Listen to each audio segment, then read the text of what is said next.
Good morning বন্ধুরা। আজ হলো 12 ফেব্রুয়ারি বৃহস্পতিবার।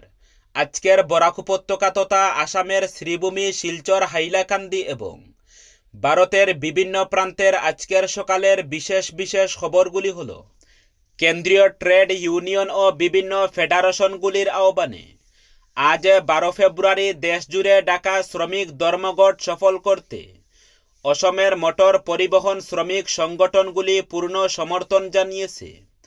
আজ সকাল 5টা থেকে এই কর্মসূচি শুরু হবে। উল্লেখ্য, সমগ্র দেশের কেন্দ্রীয় শ্রমিক সংগঠন, সড়ক পরিবহন শ্রমিক সংগঠন, ব্যাংক, বিমা, বিএসএনএল, ডাক ও তার বিভাগ, আয়কর এবং মহাগণিক বিভাগসমূহ, বিভিন্ন কেন্দ্রীয় ও রাজ্য সরকারি কর্মচারী সংগঠনগুলি শ্রমকোড প্রত্যাহারের দাবিতে এই ধর্মঘটের আহ্বান জানিয়েছেন। এদিকে শ্রীভূমি জেলার মোটর শ্রমিক যৌথ মঞ্চের উদ্যোগে আজ 24 ঘন্টার চাকাবন্ধ কর্মসূচি পালন করা হবে। কর্মসূচি শুরু হবে সকাল 6টা থেকে চলবে পরদিন সকাল 6টা পর্যন্ত। এ সময় শুধুমাত্র বাইক ও ই-রিক্সা চলাচল করবে। তবে রোগী পরিবহন, দূরপাল্লার ট্রেন ও ফ্লাইটের টিকিট থাকা যাত্রীদের ক্ষেত্রে গাড়ি চলাচলে ছাড় দেওয়া হবে বলে জানানো হয়েছে। অসম রাজ্য স্কুল শিক্ষা পর্ষদ পরিচালিত উচ্চ মাধ্যমিক পরীক্ষা বুধবার থেকে শুরু হয়েছে। পরীক্ষার প্রথম দিনই কাছাড় জেলায় নকল করার অভিযোগে 6 জন পরীক্ষার্থীকে বহিষ্কার করা হয়েছে।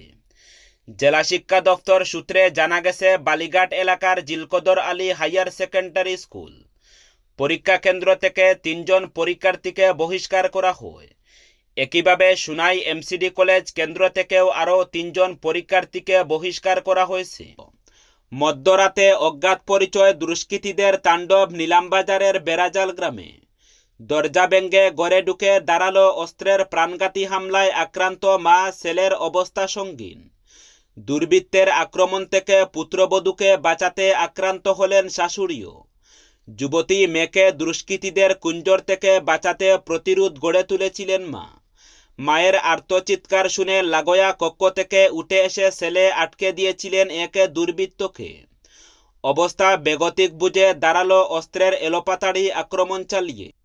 ঘটনাস্থল থেকে পালাতে সক্ষম হয় দুর্বৃত্তরা। গোয়েন্দা কুকুর নিয়ে ঘটনার তদন্তে নেমেছে নিলামবাজার পুলিশ। ঘটনাকে ঘিরে তীব্র আতঙ্ক ছড়িয়েছে নিলামবাজারের বেড়াজাল গ্রামে। মঙ্গলবার রাতে 1টা নাগাদ নিলামবাজার থানা এলাকার বেড়াজাল গ্রামের মইনুল হকের বসতগৃহে তাণ্ডব চালায় 4 জনের অজ্ঞাত পরিচয় দুষ্কৃতী দল। তথ্যমতে 4 জনের দলটি রাতের অন্ধকারে ঘরের মূল ফটক ভেঙে ভেতরে প্রবেশ করতে চাইলে গৃহকর্ত্রী লাইলি বেগম বিষয়টি টের পেয়ে যান এবং তাতে বাধা দেন তিনি। চিৎকার শুনে পাশের ঘরে থাকা ছেলে সামাদউদ্দিন বেরিয়ে এসে দুষ্কৃতীর পরিস্থিতি বেগতিক বুঝে ধারালো অস্ত্র দিয়ে আক্রমণ চালিয়ে ঘটনাস্থল থেকে পালিয়ে যেতে সক্ষম হয়। দুষ্কৃতীদের এলোপাতাড়ি আক্রমণে মারাত্মকভাবে আঘাতপ্রাপ্ত হন মা, ছেলে ও শাশুড়ি। রাতেই প্রতিবেশীরা ঘটনাস্থলে ছুটে গিয়ে রক্তাক্ত অবস্থায় তাদেরকে উদ্ধার করে নিলামবাজার হাসপাতালে নিয়ে আসেন।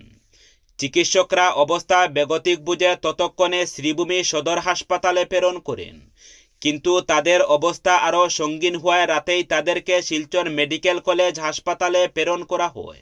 ঘটনার খবর পেয়ে নিলামবাজার পুলিশ তদন্ত শুরু করে সার্বিক পরিস্থিতি খতিয়ে দেখে আনা হয় গোয়েন্দা কুকুর। অ্যাডমিট কার্ডে না আসায় পরীক্ষায় বসতে পারলেন না কয়েকজন পরীক্ষার্থী। বুধবার উচ্চ মাধ্যমিক পরীক্ষার প্রথম দিন এমনই এক ঘটনা সামনে এলো কাঠিগড়ায়। পরীক্ষায় বসতে না পেরে এক ছাত্রীকে হাউ হাউ করে কাঁদতেও দেখা গেছে। গ্রিনভ্যালি সিনিয়র সেকেন্ডারি নামের তথাকথিত এক বেসরকারি স্কুলে ঘটেছে এই অদ্ভুত কাণ্ড। বুধবার থেকে শুরু হয়েছে উচ্চ মাধ্যমিক পরীক্ষা।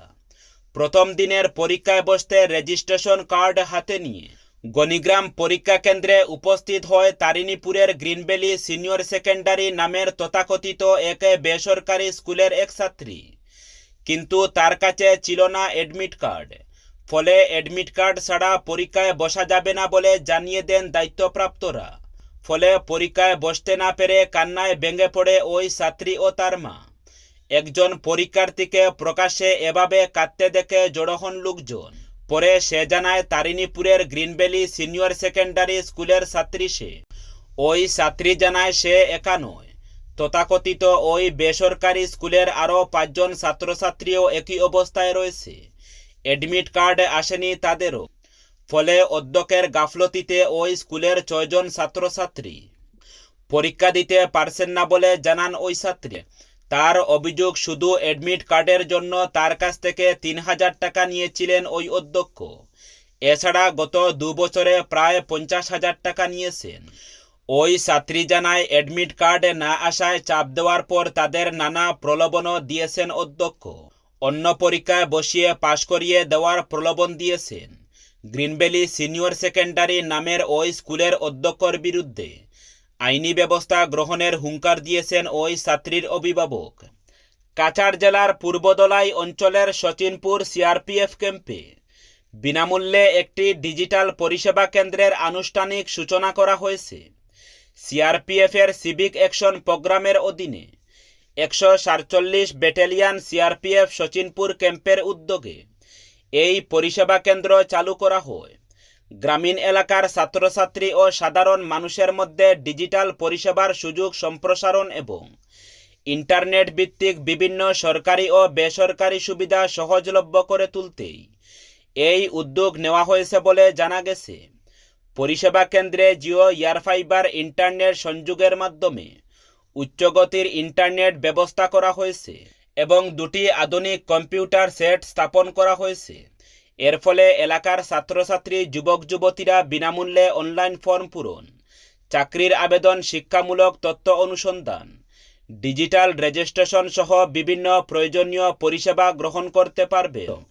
দলাই জিপি এলাকার গুরুদয়ালপুর গ্রামে কুকুর চুরির হিড়িক পড়েছে। গত মাস দেড়েকের ভেতরে গ্রাম থেকে প্রায় 30 থেকে 35টি কুকুর চুরি করে নিয়ে গেছে চোরের দল। বড়দিনের আগে থেকে শুরু হওয়া এই চুরি এখনও চলছে বলে অভিযোগ। রাতের অন্ধকারে চুরির ঘটনা ঘটছে বলে জানিয়েছেন এলাকার জনগণ। বুধবার এলাকার জনগণের পক্ষে কৃষ্ণমোহন কৈরিসহ অন্যান্যরা অভিযোগের সুরে বলেন, ঘন ঘন কুকুর চুরির ঘটনায় এলাকায় তীব্র অসন্তোষের সৃষ্টি হয়েছে। বিষয়টি তারা ইতিমধ্যে দলাই থানায় জানিয়েছেন। মোটা অঙ্কের টাকার লোভে গ্রামের কিছু দুষ্কৃতী কুকুর পাচারে জড়িয়ে রয়েছে। কুকুর চুরের দল নবনির্মিত দলাই লোহারবন অসমমালার রাস্তা হয়ে পালি হয়ে বেরিয়ে যাচ্ছে বলে এদিন জানান জনগণ। শ্রীভূমি জেলার শরীফনগর গ্রামের ঐতিহ্যবাহী ফকিরটিলা গাইবি মসজিদ প্রাঙ্গণে আগামী 13 ফেব্রুয়ারি শুক্রবার অনুষ্ঠিত হতে যাচ্ছে শাকবাদ শিরনির বার্ষিক উরুস ও আজিমুসান ওয়াজ মহফিল। এই ধর্মীয় অত্যাধুনিক অনুষ্ঠানকে ঘিরে এলাকা জুড়ে উৎসবমুখর পরিবেশের সৃষ্টি হয়েছে। আয়োজকরা জানান, বরাক উপত্যকা, ত্রিপুরা সহ পার্শ্ববর্তী বিভিন্ন এলাকা থেকে হাজার হাজার ধর্মপ্রাণ মুসল্লির সমাগম ঘটবে। জুমার নামাজ আদায়ের পর মিলাদ শরীফ পাঠ ও বিশেষ দোয়া অনুষ্ঠিত হবে। দেশ ও জাতির শান্তি, সমৃদ্ধি ও কল্যাণ কামনার আল্লাহর দরবারে প্রার্থনা জানানো হবে। বিস্তারিত কর্মসূচি: সকাল 8টায় পতাকা উত্তোলন, দুপুর 12টা কুরআন খতমে গাজা গান, গজল ও অন্যান্য ধর্মীয় অনুষ্ঠান দুপুর 12টা 45 মিনিটে। জুমার নামাজ দুপুর 1টায়, মিলাদ শরীফ ও দোয়া মহফিল দুপুর 1টা থেকে বিকেল 4টা পর্যন্ত। খোলা মাঠে শাকবাদ চিন্নি বিতরণ। বিকেল 5টা থেকে রাত 12টা আজিমুসান ওয়াজ মহফিল। পরদিন সকাল 6টা থেকে 8টা পর্যন্ত সমাপনী অনুষ্ঠান। বিজেপির অভিযোগেই বিশেষ সংশোধনে লক্ষাধিক ডি ভোটার বাদ, বললেন মুখ্যমন্ত্রী ডক্টর হিমন্ত বিশ্ব শর্মা। বাংলাদেশিদের বিরুদ্ধে যুদ্ধ চলবে, নির্বাচনের পরই এসআইআর। রাজ্যের বিশেষ সংশোধন প্রক্রিয়ায় বিজেপি কর্মীদের অভিযোগের ভিত্তিতে লক্ষাধিক ডি ভোটারের নাম মুছে ফেলা হয়েছে। বুধবার এমনটাই দাবি করলেন মুখ্যমন্ত্রী হিমন্ত বিশ্ব শর্মা। এদিন লোকসেবা ভবনে এক সংবাদ সম্মেলনে মুখ্যমন্ত্রী বলেন, বিজেপি কর্মীরা সংশোধন প্রক্রিয়ায় গুরুত্বপূর্ণ ভূমিকা পালন করেছেন। তারা অভিযোগ দায়ের করার পাশাপাশি বুথ লেভেল অফিসারদের বোঝাতে সক্ষম হয়েছেন যে ভোটার তালিকায় অযোগ্য ব্যক্তিদের নাম অন্তর্ভুক্ত হয়েছে। মুখ্যমন্ত্রীর দাবি, এই প্রক্রিয়া হুমকি ও ভয় দেখানো সত্ত্বেও সম্পন্ন হয়েছে। মুখ্যমন্ত্রী বলেন, বিশেষ সংশোধন প্রক্রিয়ায় লক্ষাধিক সন্দেহভাজন ভোটার বাদ পড়েছে। এটি কেবল শুরু। বিশেষ নিবিড় সংশোধন এসআইআর হলে আরও অনেকের নাম বাদ যাবে। মুখ্যমন্ত্রী জানান, এই মুছে ফেলা নামগুলো মূলত বাংলাদেশ থেকে আসা কথিত অবৈধ অধিবাসীদের বিরুদ্ধে ভোটার তালিকা শুদ্ধ করার প্রচেষ্টার অংশ। সরকারের অবস্থান পূর্ণ ব্যক্ত করে হিমন্ত বিশ্ব শর্মা বলেন, বাংলাদেশি মুসলিম অবৈধ অধিবাসীদের বিরুদ্ধে যুদ্ধ চলবে। একই সঙ্গে তিনি আশ্বাস দেন যে অসমিয়া ভোটারদের উপর এর কোনো প্রভাব পড়বে না এবং প্রকৃত নাগরিকদের চিন্তা করার কোনো কারণ নেই। হিমন্ত বিশ্ব শর্মা আগেই ইঙ্গিত দিয়েছিলেন যে আসন্ন বিধানসভা নির্বাচনের পর অসমে এসআইআর প্রক্রিয়া হবে এবং তা হবে ব্যাপক ও সঠিকভাবে সম্পন্ন।